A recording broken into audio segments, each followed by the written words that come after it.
Hello family, welcome back to another YouTube video. If it's your first time here, welcome. My name is Lucy Brown. I truly do hope that you enjoy this video, and if you do indeed, please make sure that you hit the like button. Also, if you'd like to be part of this family, you can do so by clicking the subscribe button down below and hitting the notification bell as well, so that you can be notified whenever I upload new and crispy fresh content. As you've seen from the title of the video, we are discussing myths about marriage. Myths about marriage. It can be so easy to romanticize marriage. That whole thing of once you find your life partner, everything and your whole world will suddenly be well and good. Or that you can finally find peace and never have to be romantically disappointed or lonely ever again. That whole happily ever after type of thing. And then once the reality of a long-term commitment finally sets in, you feel like there's something wrong with you, your partner, or even the relationship altogether. All in the name that your marriage or your relationship has not lived up to the expectations that you had coming in. Expectations and misconceptions concerning marriage can come from different things and different areas of our life, which contribute to the way we view and see marriage holistically. Some misconceptions may be born closer to home, inside our own families, from our own families. For an example, if your parents, or if the type of household that you grew up in, your parents or a married couple that you are around, could not have a disagreement or could not have a misunderstanding or could not have a fight without yelling at each other and throwing around insultive words towards one another, that type of exposure and that type of environment does affect the overall view that you have on marriage. So being exposed to that type of upbringing and that type of environment, you might then think that every conflict is bad, because every type of conflict that you've been exposed to in the context of marriage has always been yelling at each other and insultive words. So because of that, you may end up thinking that everyone who is then married has conflicts in that type of way, which is not true. Or you might even think, in a marriage sort of setup, if people truly love one another, when they find themselves arguing or in a disagreement, they need to insult one another because that's what you saw with your parents. They insulted one another, and then few moments later, a few hours later, they were all lovey-dovey. So for you, tough love is the way to go in order for a marriage to last. And because that's all you've ever known and been exposed to, you then take that myth and then want to carry it out into a fact about marriage. And the problem with myths is that when we want to mistake them for facts, they can potentially hinder our partnerships. And with this example, here you are either trying to avoid conflict altogether because of the environment you've been exposed to. So you think that all conflict is bad, so you avoid conflict altogether in your partnership and in your marriage, which might be a stumbling block because not all conflict is bad. Or because of your experience, you find yourself during an argument or during a misunderstanding, you find yourself throwing insultive words, or you find yourself yelling because that's the type of environment you grew up in. So you find yourself repeating the very same patterns. This might not be well received by your partner or by your spouse, because they can interpret your actions, your yelling, your throwing around insults as either you don't love them, or either you don't respect them, or abuse altogether.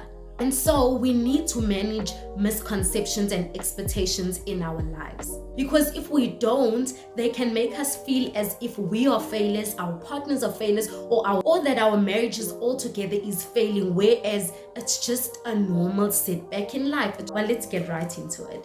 Myth number 1. Marriage is like a box of chocolates. You never know what you're going to get. I'm of the thought that successful, healthy, happy marriages are not generally the result of luck and chance. Like I said in the beginning, it's easy for us to romanticize marriage. It's easy for us to romanticize happy, healthy marriages. couple goals, and all of those things. In order for us to get to those healthy marriages, in order for us to have healthy marriages, in order for us to have successful marriages, we need to put in the work. You're not just going to hope that it turns out that way and sit back and fold your arms and just by chance and by luck that, no, it doesn't work like that. And so both parties need to have a strong commitment towards one another and towards the union, towards the marriage holistically, in order for the marriage to work and in order for them to get the outcome which they desire.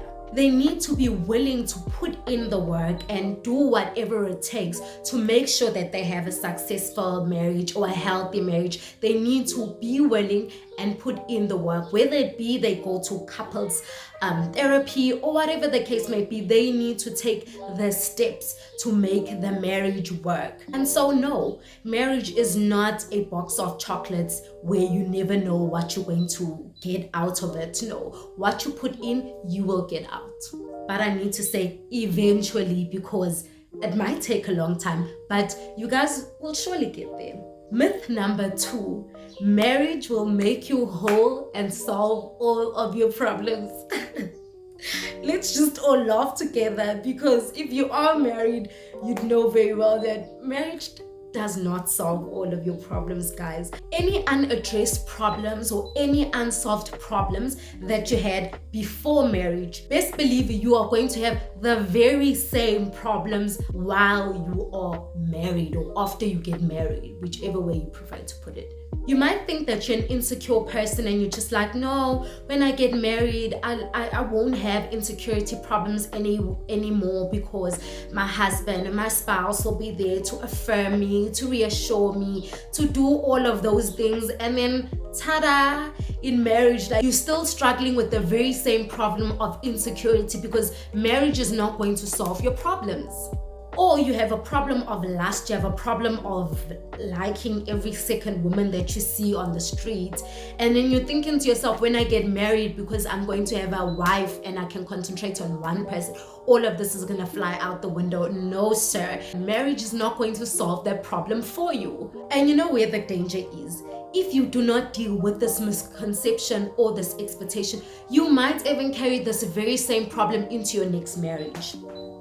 Because there you are thinking you've got insecurity problems, and you're thinking this guy's just not reassuring me, he's not affirming me and doing all of the things that you want him to do, which you think is going to solve your insecurity problem. So you end up leaving him, you go and get married again. Your second marriage, same problem.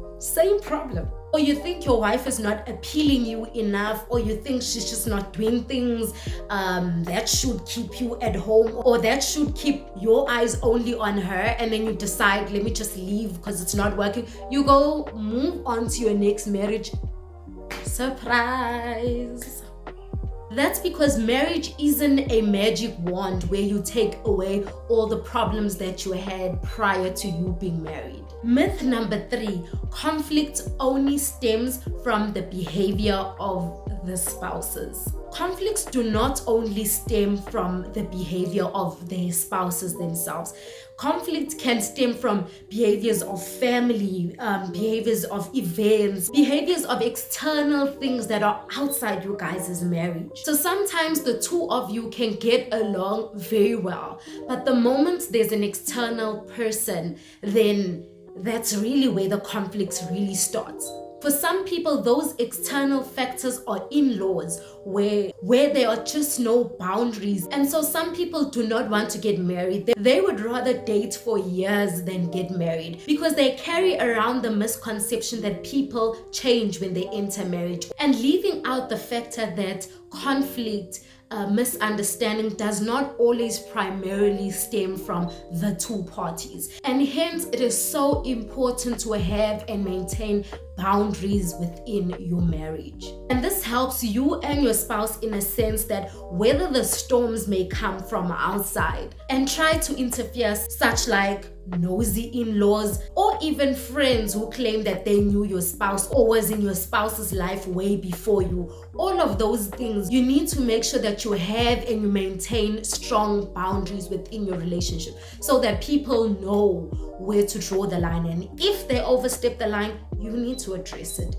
Myth number 4, it shouldn't be hard to feel close to your partner. I think the biggest misconception about marriage in general is that everything comes freely and should come naturally. And I think with this point, it can get so easy in a long-term union to get into a behavioral routine. For an example, perhaps while you guys are watching TV, you'll sit on the opposite sides of the couch, and it's not a thing, right? It's just that he's most comfortable on that side of the couch and you are most comfortable on the other side of the couch. Or even that when it's eating time, you are sitting in the lounge eating dinner, and the other one sitting in the kitchen on their phone eating dinner, and it's really even not a thing for you guys. You guys are used to that, like it's just a behavior. Or maybe that you guys even just choose to go to bed at different times. It's just a routine. So the fact that you guys live together does not automatically mean that you guys are always going to feel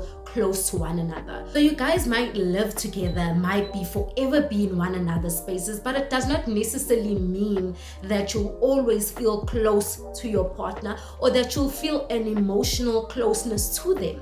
And so you guys have got to get out of the comfort zone and work at it in order for you guys to have or feel that emotional closeness. It's one thing to know that you are loved, and it's a different thing to feel as if you are loved. So you might know that, yeah, we're close because we do everything together, but feeling the closeness is a different thing altogether. And so with this point, it might just mean that you guys need to create new behavioral patterns that are going to assist in you guys feeling close to one another and feeling that emotional closeness to one another. So it could mean not having dinner in separate rooms where one is in the lounge and one is in the kitchen. Maybe decide intentionally that you guys are going to have dinner together as a family, or that you guys will be going to bed at the same time, or maybe just intentionally creating time, maybe about 5 minutes, where in these 5 minutes you guys are going to put your phones down, switch off the TV, or create an environment that's just basically going to be conducive for you guys to listen to one another, or conducive for a check-in type of thing, where in those 5 minutes you guys ask one another, how are you doing? How was your day? Where is your headspace at? Something like that, but just creating intentional time where you guys can have those intimate conversations with one another. Myth number 5, going to couples therapy means we've got serious issues. It honestly makes me so proud and so glad and so happy that we're slowly seeing a difference with this myth.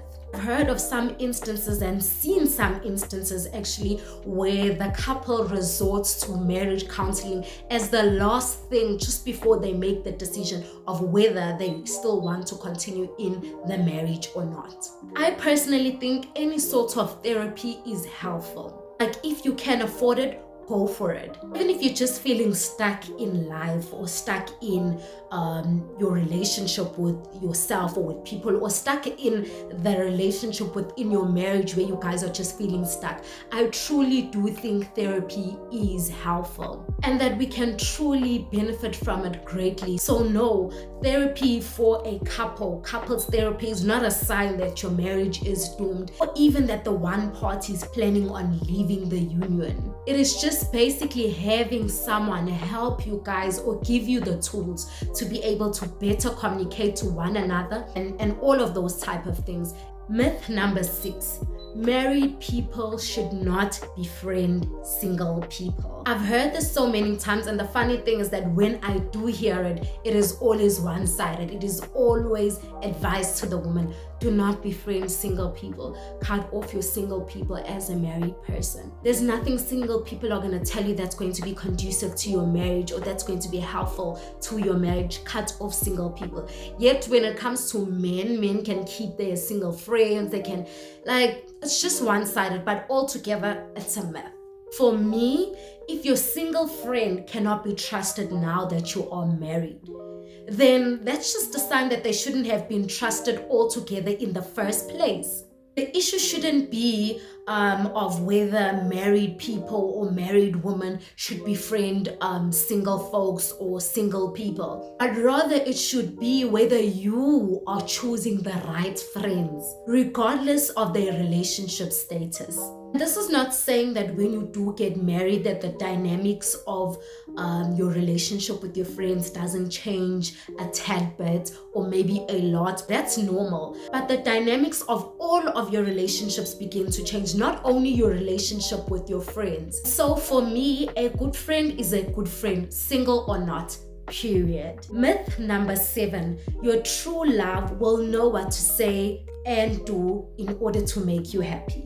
There's this whole thing of if you have to ask for something, then it doesn't count, or that it's not as meaningful anymore because you asked for it and the person should have done it without you asking for it. I think I've mentioned this before, that our partners are not God. Our partners cannot read our minds, hence it's so important for us to communicate our needs to our partners in marriage. We've heard this so many times and we hear it all the time. Communication is key. Communication is also key when a couple or when people are experiencing conflict or misunderstanding or disagreement. At times and very often in marriage, especially in the very early stages, if you don't deal with it, you can find yourself in a place where, because you expect the person to do A, B, and C, you all of a sudden angry because they didn't do A, B, and C. Building up all that resentment within yourself because you don't want to address, you don't want to communicate about the things that set you off with the disagreements or the things that set you off about the conflicts that you guys had. And you're just hoping that they either going to eventually notice that you're acting offish towards them and then they're eventually gonna come and talk to you about it, or that your partner will finally or eventually or magically or somehow see that what they did or what they said was wrong. That's just a recipe for disaster. Just learn to communicate your needs in marriage. I have a rule about all sorts of relationships in my life. If something did not sit well with me, it's either one of the two. It's either I'm going to address it and get it over and done. I don't want to harbor all of that within myself, especially if I respect and honor that relationship and that relationship means a lot to me. Or number 2, I let it go. And if I choose to let it go, in my mind, I tell myself that I'm not going to talk about it. And because I'm choosing not to talk about it, I'm going to let it go. And in letting it go, I need to make sure, communicate to myself that I'm not going to be acting funny or showing any sort of negative vibes towards the person, because I've chose personally that I'm going to let this thing go. So it's either one of the two. Either you address it or either you let it go. This has been so helpful for me. Not everything needs to be addressed, and some things you can truly just let them slide and let them go because you know the genuine intentions of this person, that they mean well. Unless it keeps resurfacing, then obviously you need to address it. Myth number 8, differences will ruin your marriage. It isn't the differences within a marriage or differences amongst two people that can potentially destroy a marriage, but rather it's the way we choose to respond to these differences that's key. At times you hear things like, why is she always going out with her friends? Why doesn't she go out with her man? It's going to bring them, it's going to drift them apart. She needs to stop going out, so she needs to go out with her man more. Or things like, why is he always hanging around with these guys and with these boys? Like, he should be in the house, or he should be with his wife, spending time with his wife, cooking with his wife, doing everything with his wife. Like, guys, all of these things come off as if when we do things outside of our spouse, or when we do things and activities, spend time with people other than our spouses, that those things are harmful for our marriages and that it will eventually ruin our marriages. But what if, let's just say, my spouse is just not the type of person that likes maybe going out to restaurants, and hence when I need to go out to restaurants, I go out with my friends. That's just an example, and that's not to say that you shouldn't be doing things with your spouse and spending time with your spouse and doing things that your spouse likes as well. But this is all to say that I am allowed, and people are allowed to be themselves and individuals individually themselves. Yes, marriage is a union, and when we come together, we are creating and merging two different lives, two different traditions, two different walks of life, and we are merging them together.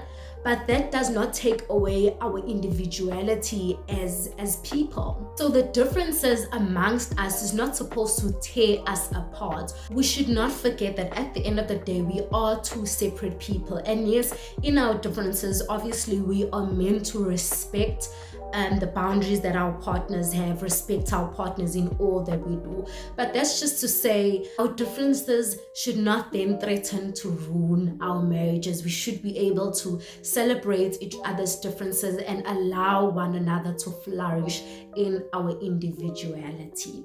Well, that's it on today's video, guys. I hope that by debunking these myths, that it brings you closer to your partner or your spouse, and that it clears the misconceptions and the expectations that you have when it comes to marriage. And if you are engaged or recently engaged, or you're watching this video because you do aspire that one day you do desire to be married, I'm gonna leave you with this one thing: lower your expectations. Lower your expectations, but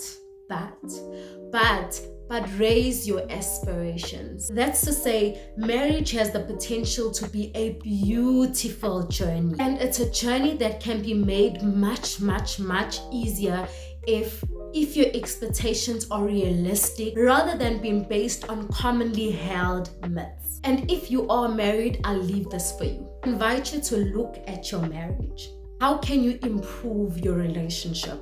How can you improve your relationship? By making your expectation realistic, so that your journey which you are on becomes much easier and sweeter. So yes, guys, I'm going to close off the video right here. Thank you so much for tuning in and for watching. Like this video if you enjoyed it. Leave a comment down below. What did you think of the video? And if you have not subscribed by now, please make sure that you hit the subscribe button down below. Hit the notification bell as well, so that you will be notified whenever I upload fresh and crispy content. Thank you so much for your time, guys, and I'll see you on the next one.